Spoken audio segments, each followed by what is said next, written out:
Hi, Math Stars. What we're going to work on today is multiplying fractions. After watching this video, you'll now have videos for adding, subtracting, dividing, and now multiplying fractions. Okay. We are going to work with page 55 in our packet, but before we get right to that, let's just zoom in and look at our fraction study guide.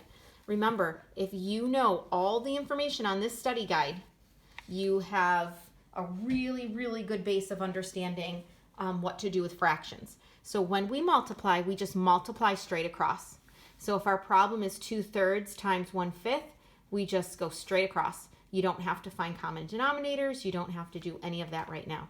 2 times 1 is 2. 3 times 5 is 15. That would be our answer. Okay. There's a couple other things to keep in mind. For example, if multiplying with a whole number, put that number over 1. So say, for example, I have 2 times 2/3. Okay. That would mean, and you know what, I'm going to do that on a Post-it. Can't really see it there. But say I have 2 times 2/3. Okay. That is a whole number. That is a fraction. I have to give this whole number a costume, so I put it over 1. Putting a whole number over 1 will not change the value of that 2. That still means 2 wholes. This just means it's a costume. It makes it look like a fraction. And then, like the first step, I multiply straight across. 2 times 2 is 4. 1 times 3 is 3. And I get 4/3. Now, as you know, with fractions, you can't leave it improper, right? So for our next step would be d into n. Divide the denominator into the numerator. 3 into 4. I do my division, and I get 1 and 1/3. Okay, that is what I would write for my answer. Okay, but all this step was just putting the whole number over 1. Okay, there's another thing to keep in mind, and that's with our example number 2. If multiplying mixed numbers, convert to improper fractions before multiplying straight across. So if my problem is 2 4/5 times 3 1/2, I would convert this to an improper fraction. Remember, snow falls to the ground and then you add. If you're not sure about this, then watch the video that was made on converting fractions. 5 times 2 is 10. 10 plus 4 is 14. We put it over 5 because our denominator never changes. Now we convert this to an improper fraction. Snow falls to the ground, and then you add. 2 times 3 is 6, plus 1 is 7. 7 halves. Now, after I convert both of them, I multiply straight across. 14 times 7 is 98. 5 times 2 is 10. And what we do over here, convert improper fractions to mixed numbers. So our answer, just like the example that was on the Post-it, how we had to convert our improper fraction to a mixed number, the same thing is for this example.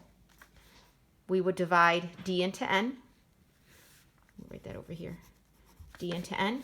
10 goes into 98. After I do my division, I'd get 9 8/10. And then where it says simplify if needed, I had to simplify here. And that's 9 4/5. I know that's a lot of steps, but I just wanted to explain to you the study guide. Okay, so let's look at page 55. Again, I will do a couple problems, and then I'll show you the answer key.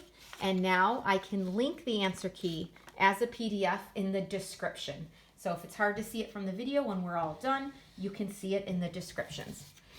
Okay, so I'll just zoom in a little bit here. Do a couple of the problems. We have a whole number, so if you remember from the study guide, what do we have to do? We put our whole number over 1, and then we multiply straight across. That is it. So I'm going to get 3 times 2 is 6. 1 times 4 is 4, 6/4. But, like we've known, we cannot leave this as an improper fraction. So we have to have d into n. 4 goes into 6 one time. And now I have 1 whole group, 2 remainders, and 4 is my denominator.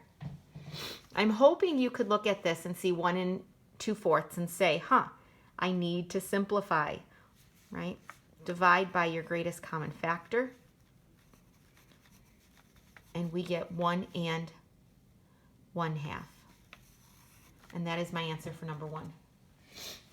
So if you ended with 6/4, you're on the right track. If you knew to turn it into a mixed number, you're also on the right track. And if you knew how to simplify, then you definitely have it down pat.